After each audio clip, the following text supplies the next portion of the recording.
new 11s so that they sat in the very front, immediately before the stage. They were arranged by their original numbers, the numbers they had been given at birth. The numbers were rarely used after the naming, but each child knew his number, of course. Sometimes parents use them in irritation at a child's misbehavior, indicating that the mischief made one unworthy of a name. Jonas always chuckled when he heard a parent, exasperated, call sharply to a whining toddler, "That's enough, 23!" Jonas was 19. He had been the 19th new child born his year. It had meant that at his naming he had been already standing and bright-eyed, soon to walk and talk. It had given him a slight advantage the first year or two. A little more maturity than many of his group mates, who had been born in the later months of that year. But it evened out, as it always did, by 3. After 3, the children progressed at much the same level, though by their first number, one could always tell who was a few months older than others in his group. Technically, Jonas's full number was 1119, since there were other 19s, of course, in each age group. And today, now that the new 11s had been advanced this morning, there were 2 1119s. At the midday break, he had exchanged smiles with the new one, a shy female named Harriet. But the duplication was only for these few hours. Very soon he would not be an 11 but a 12, and age would no longer matter. He would be an adult, like his parents, though a new one and untrained still. Asher was 4, and sat now in the row ahead of Jonas. He would receive his assignment 4th. Fiona, 18, was on his left, and on his other side, at 20, a male named Pierre, whom Jonas didn't like much. Pierre was very serious, not much fun, and a worrier, and a tattletale, too. "Have you checked the rules, Jonas?" Pierre would always be whispering solemnly. "I'm not sure that's within the rules." Usually it was some foolish thing that no one cared about, opening his tunic if it was a day with a breeze, taking a brief try on a friend's bicycle just to experience the different feel of it. The initial speech at the ceremony of 12 was made by the chief elder, the leader of the community, who was elected every 10 years. The speech was much the same each year. Recollection of the time of childhood and the period of preparation, the coming responsibilities of adult life, the profound importance of assignment, the seriousness of training to come.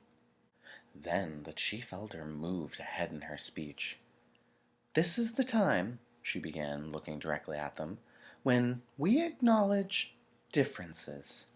You 11s have spent all your years till now learning to fit in, to standardize your behavior, to curb any impulse that might set you apart from the group. But today, we honor your differences. They have determined your futures." She began to describe this year's group and its variety of personalities, though she singled no one out by name. She mentioned that there was one who had singular skills at caretaking, another who loved new children, one with unusual scientific aptitude, and a fourth for whom physical labor was an obvious pleasure. Jonas shifted in his seat, trying to recognize each reference as one of his group mates. The caretaking skills were no doubt those of Fiona, on his left. He remembered noticing the tenderness with which she had bathed the old. Probably the one with scientific aptitude was Benjamin, the male who had devised new, important equipment for the rehabilitation center. He heard nothing that he recognized as himself, Jonas. Finally, the chief elder paid tribute to the hard work of her committee, which had performed the observation so meticulously all year. The committee of elders stood and was acknowledged by applause. Jonas noticed Asher yawn slightly, covering his mouth politely with his hand. Then at last, the chief elder called number 1 to the stage, and the assignments began. Each announcement was lengthy, accompanied by a speech directed at the new 12. Jonas tried to pay attention as one, smiling happily, received her assignment as fish hatchery attendant, along with the words of praise for her childhood spent doing many volunteer hours there, and her obvious interest in the important process of providing nourishment for the community. Number one, her name was Madeline, returned finally amidst applause to her seat, wearing the new badge that designated her fish hatchery attendant. Jonas was certainly glad that assignment was taken. He wouldn't have wanted it. But he gave Madeline a smile of congratulation when two, a female named Inger, received her assignment as birth mother.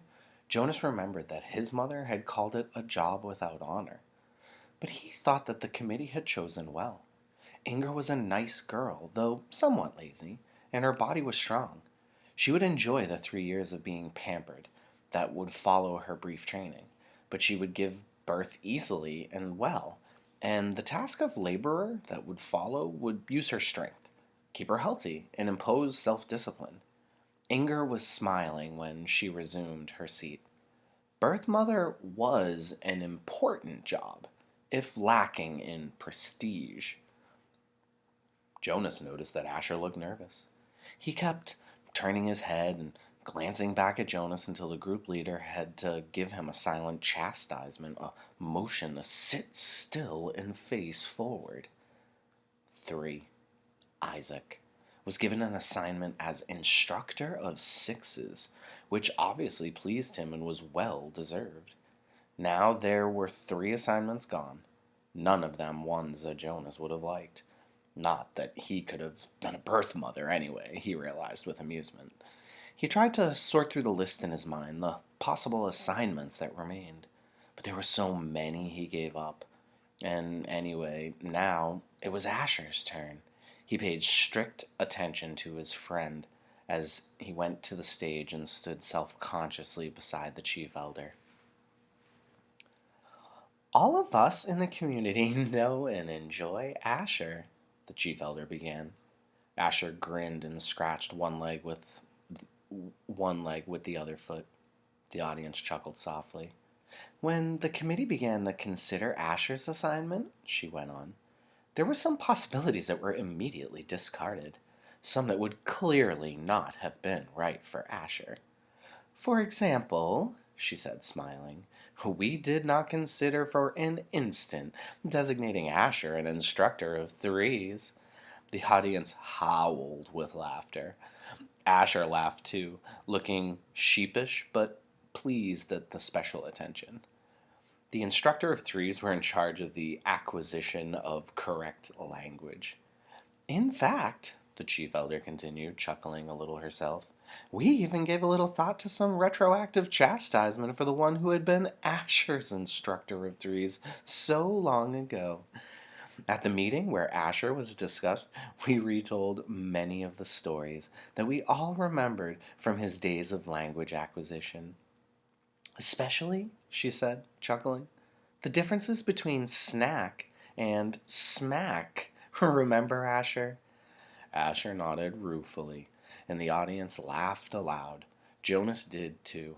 He remembered, though he had been only a 3 at the time himself.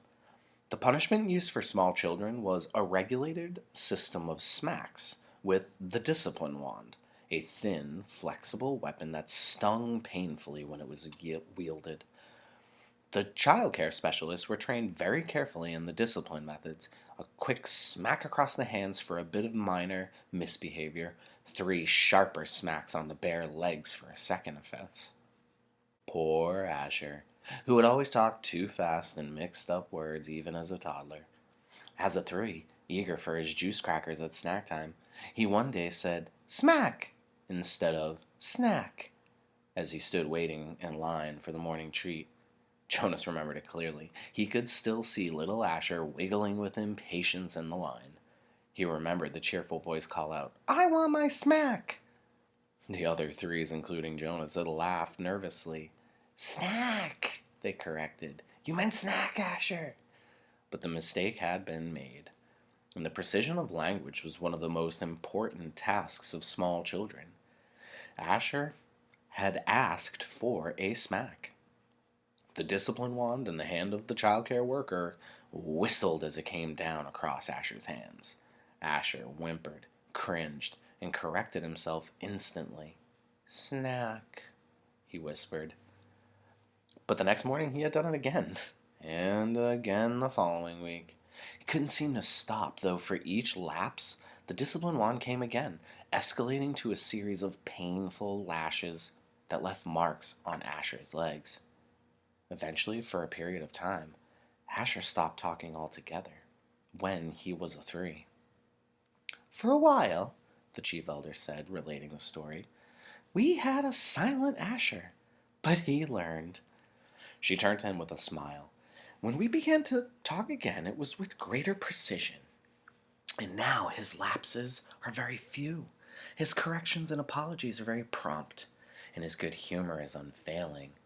The audience murmured in agreement. Asher's cheerful disposition was well known throughout the community. "Asher," she lifted her voice to make the official announcement, "we have given you the assignment of Assistant Director of Recreation." She clipped on his new badge as he stood beside her, beaming.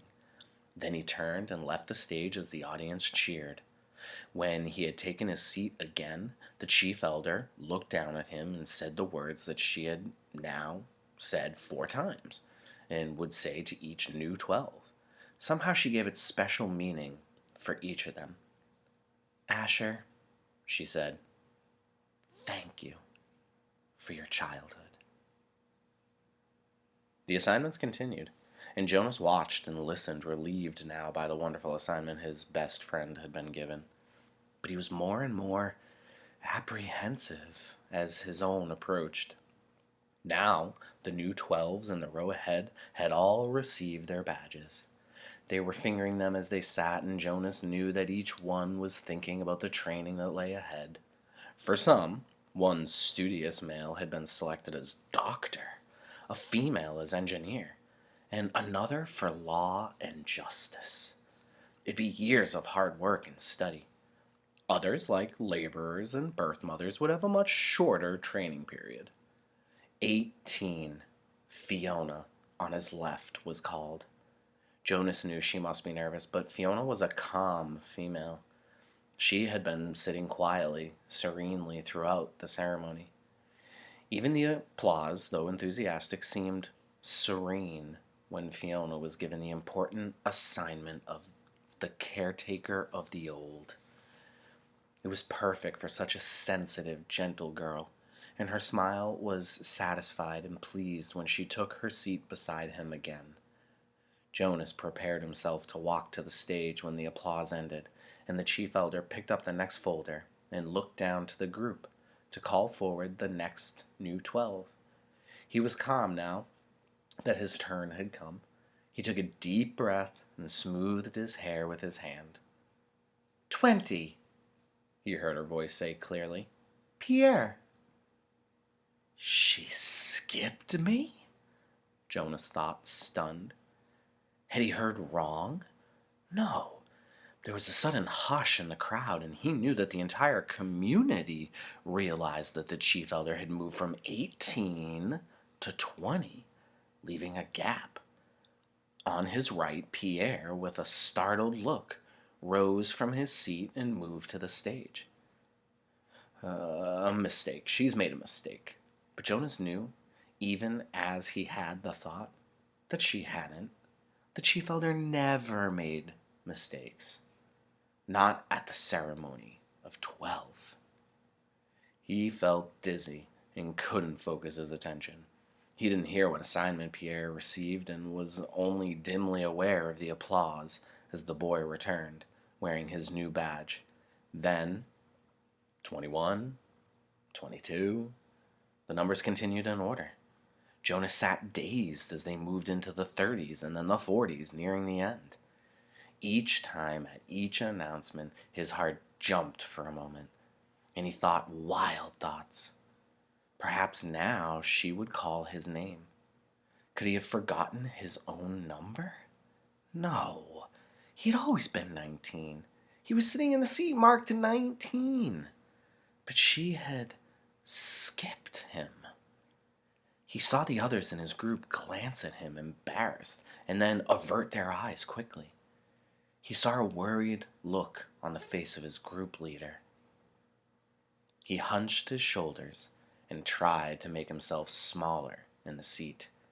He wanted to disappear, to fade away, not to exist. He didn't dare to turn and find his parents in the crowd. He couldn't bear to see their faces darkened with shame. Jonas bowed his head and searched through his mind. What had he done wrong?